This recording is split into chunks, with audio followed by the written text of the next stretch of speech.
Hey look everyone, I found War Shadow. Hello and welcome back to Let's Play Darksiders. I'm your host, VGMKoren, and today we're going to be going after the Griever. I don't know why he's called the Griever. In the last episode we helped out a Irish giant named Ulthane, and he was all like, we'll talk if you go kill the second dude, and we were like, okay, we'll go kill the dude. And now we're off to kill the dude, the aforementioned Griever, if you weren't paying attention. And this is the start of the second dungeon, which is called, I don't know if it's actually called Anvil's Ford or if it has a different name. We should find out here in a couple of seconds as we get up to the dungeon proper. I mean, this is technically part of the dungeon, but it's part of the dungeon in that, you know, this is the run through a long series of hallways and subway tunnels. That's something I actually really like about this game's dungeons is, well, this dungeon in particular, is it kind of feels like just a metro transit station. And, oh, it's called the Hollows. But yes, it feels like a metro transit station, and we are now fighting Griever. Wasn't that a short dungeon? Quick, let's pick up this cannon and shoot him. Alright, as you can see, he has a giant weak spot. A giant weak spot which you should shoot with your cannon that, you know, is conveniently nearby. Now, this part is kind of weird because I feel like they... oh, you can dodge. Well, that... oh, I dodged straight into it. Well, in that case... oh, it looks like the battle's already over.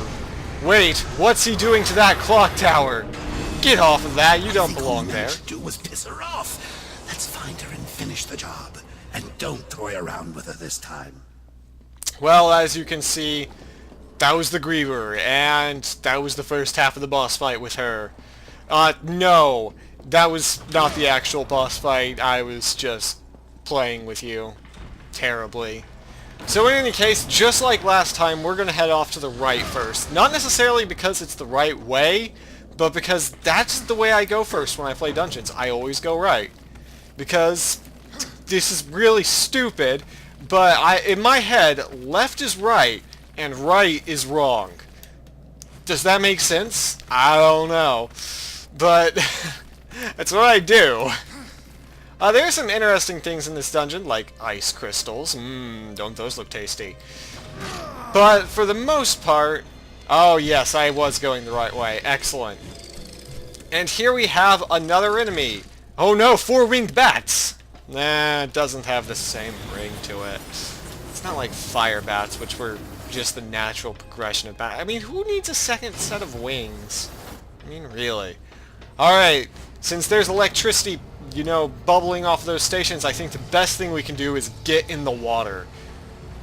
Totally the best thing. I don't actually think I have to do anything in the water. Maybe I'm wrong. I could definitely be wrong. But let's go down here where all these guys are hoarding around the bombs and slice them up a little bit with our sword. Now these guys are interesting because you can't grab them mid-air like you can bats.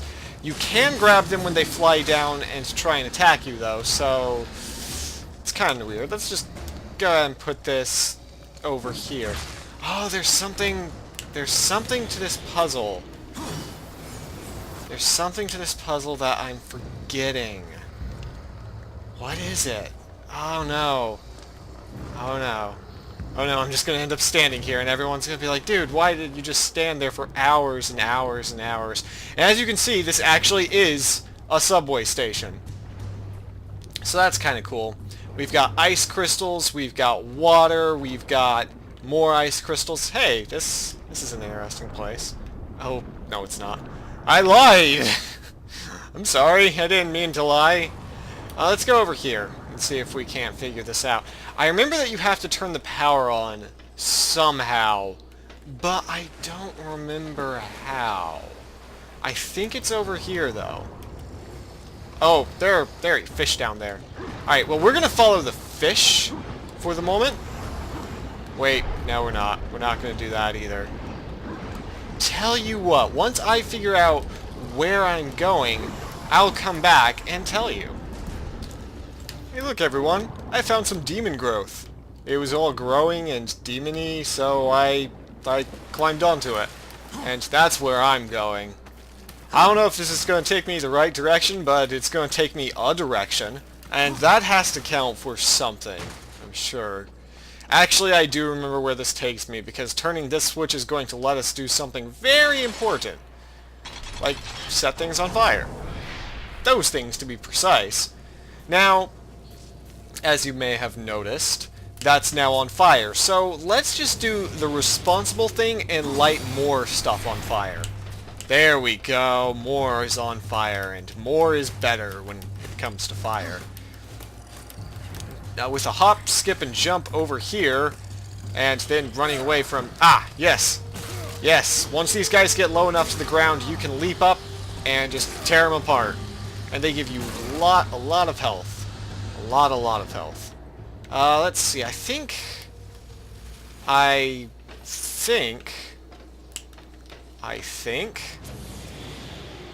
wrong. Oh no, I have to be over there. Okay, so here's what we're going to do. We're going to jump back down there. And we're going to lock onto that. And then, come on, lock onto that. Yes!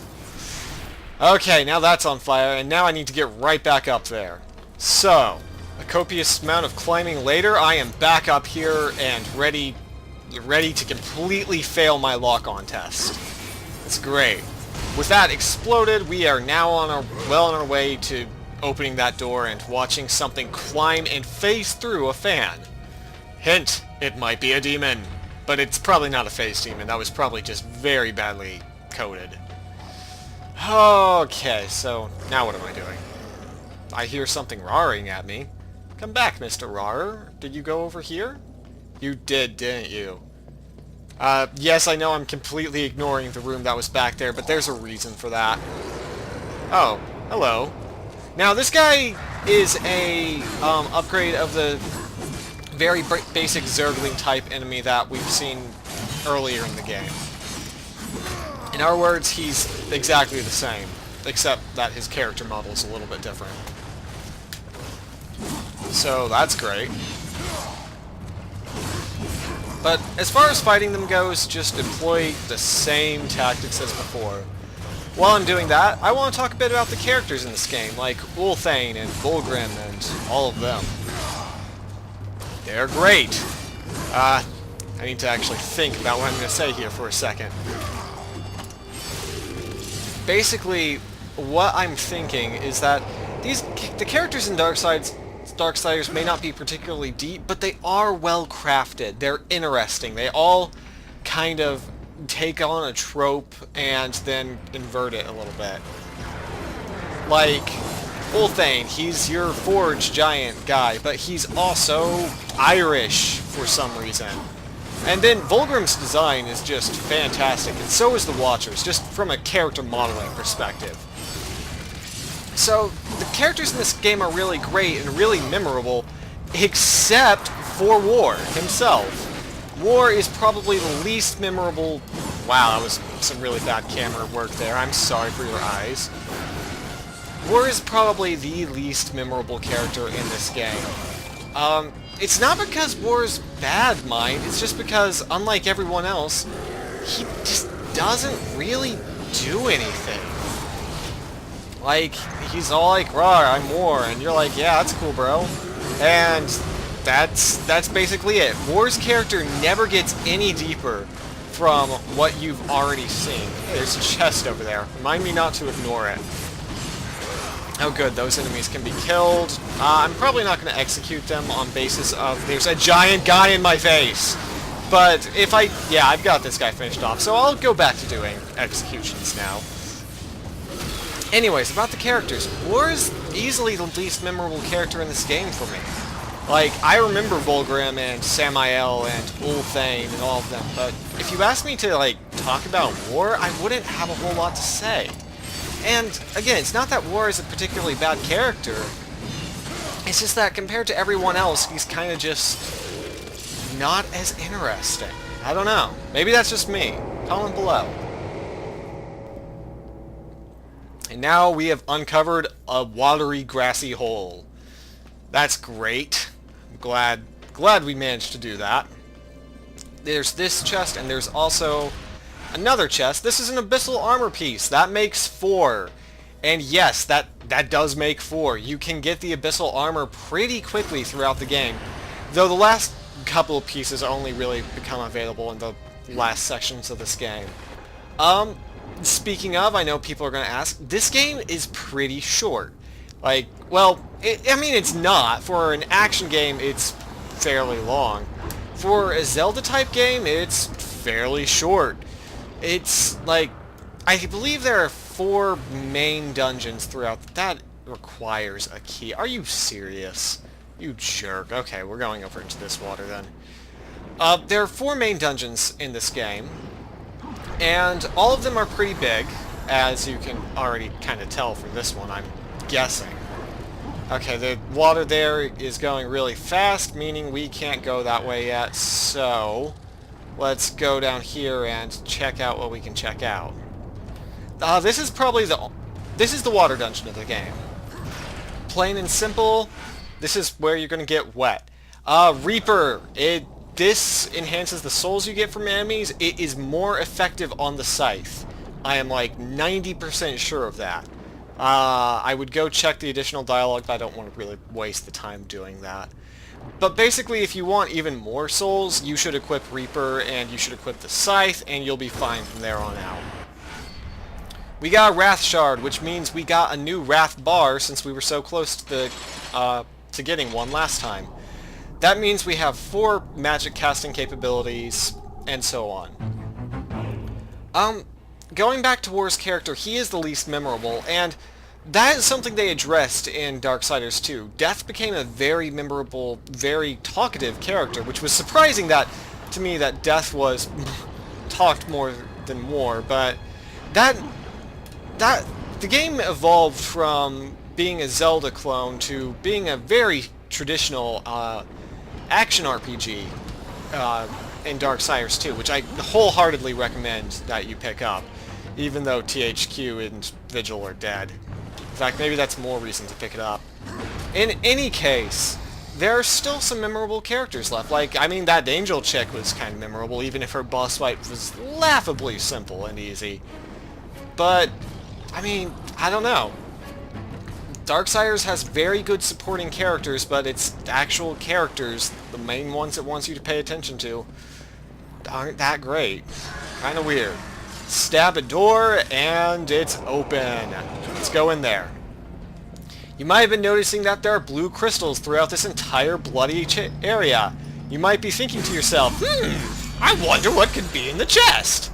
Well, now's your chance to find out.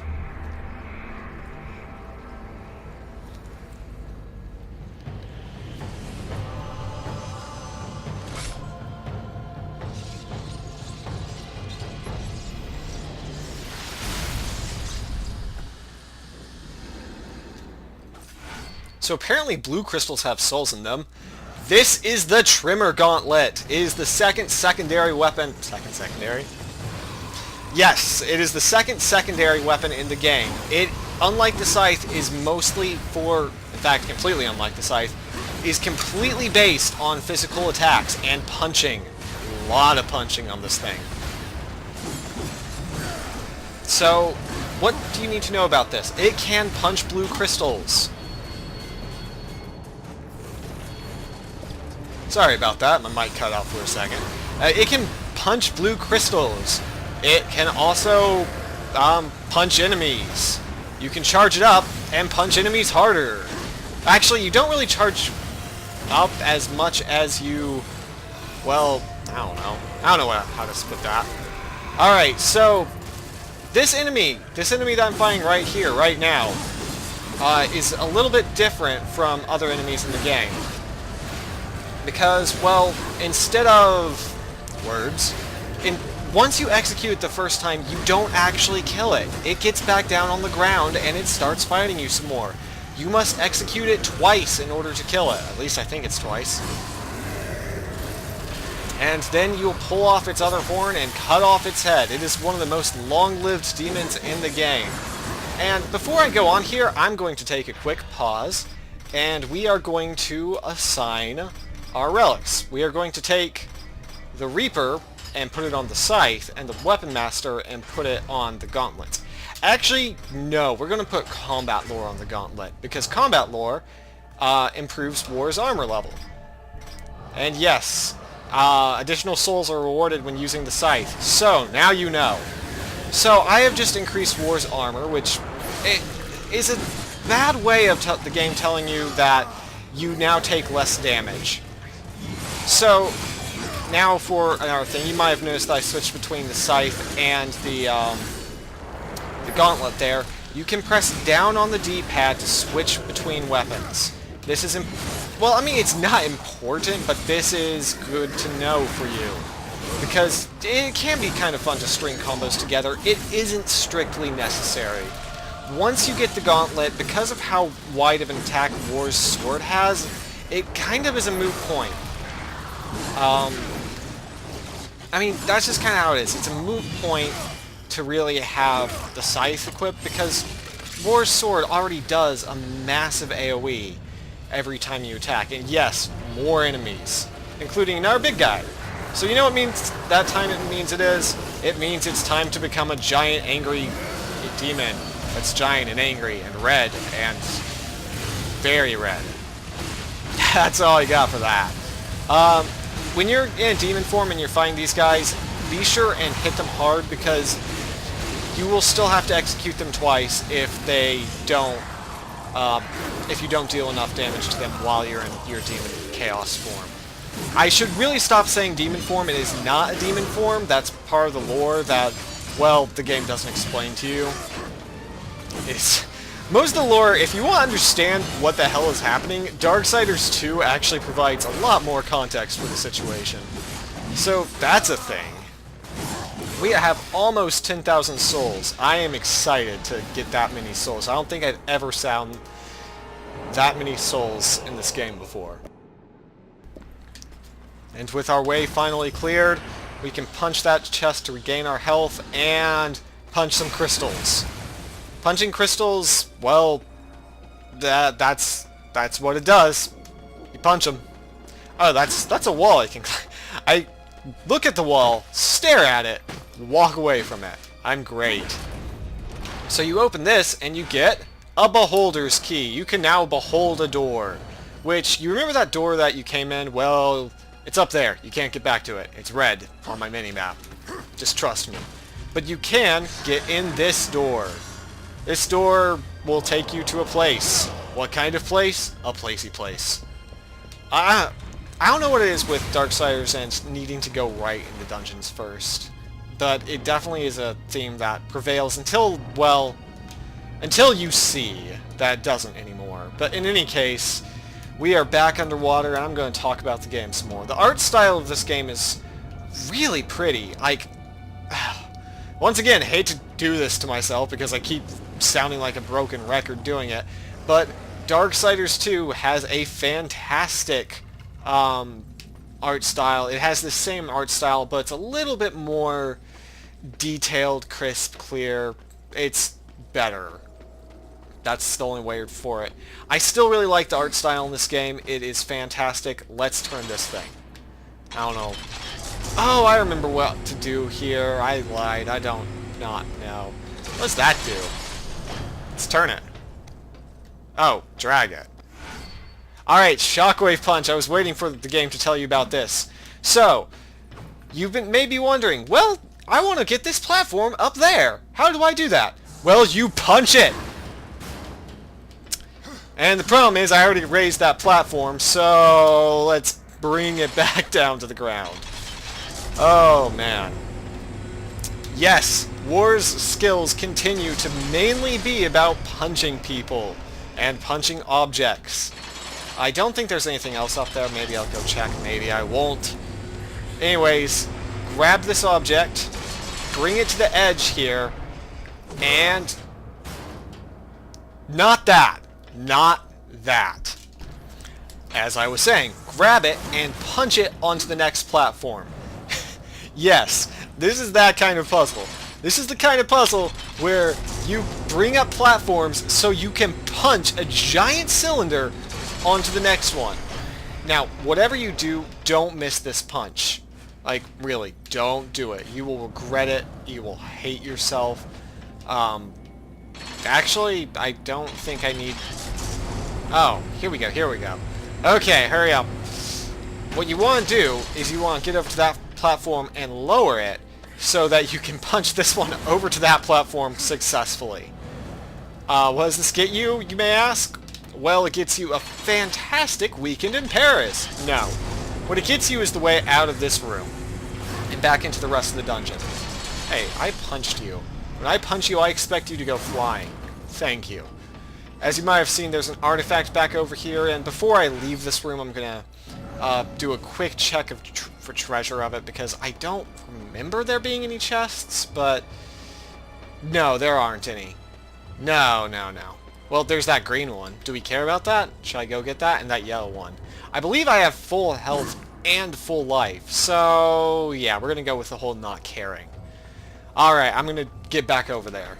And now we're back over here. Once again. And what does this mean for us? Well, it means that we can go, you know... I feel like there's something over there. But I also feel like I'm wrong and I'm not gonna do it. Not gonna do it on a hunch. Because my hunches are usually wrong in this kind of game. It's like, oh, that platform over there looks slightly tangible. I'm gonna go try and jump on it.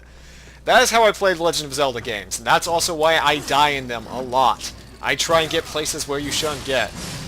That's actually a reason I love games like Skyrim, where you can kind of just go wherever you want to and, you know, get a mountain-traversing horse. If you aren't aware, horses in Skyrim have the fantastic ability to just go up mountains. Like, straight up. Alright, so now we're back here. Where is here, you may ask? Well, there's an open treasure chest, so... I think... But I'm not sure, we're above where I originally got the icy gauntlets. And... was that a leg?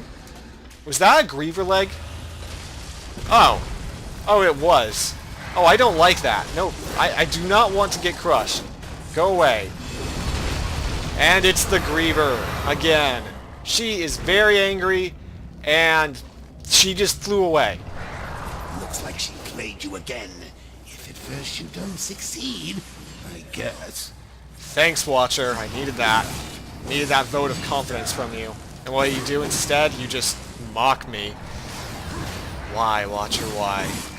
The Griever is very... One thing I really like about this game is the bosses are very active throughout the dungeon.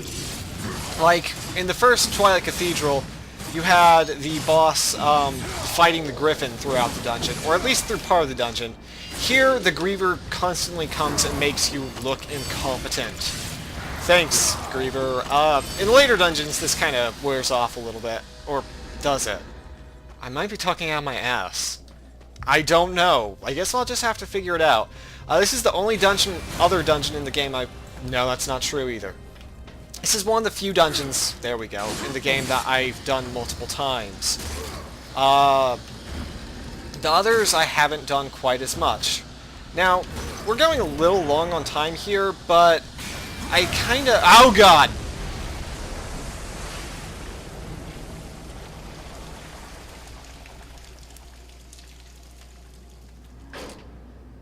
Have you ever gotten the feeling that you really should have, like, looked around before you punched the wall and flooded the area you're in? That's kind of how I feel now. Yeah. We found the map, and this time we didn't do the entire bloody dungeon before figuring out where the map was. And since we are back here, I decided to go back down and show you the artifact that I missed earlier when I first ran through here. I hope you don't mind. I thought there was another treasure chest around. Yes, there it is. Did I punch it already? I guess I must have. I thought there was another one. Comment below if I missed a chest. Okay. So, now we have a giant turntable, ice crystals, this rail cart, and rain. And this place is completely empty now. I wonder how we'll get back to the surface, don't you? Well, to find that out, I'll just have to see you in the next one.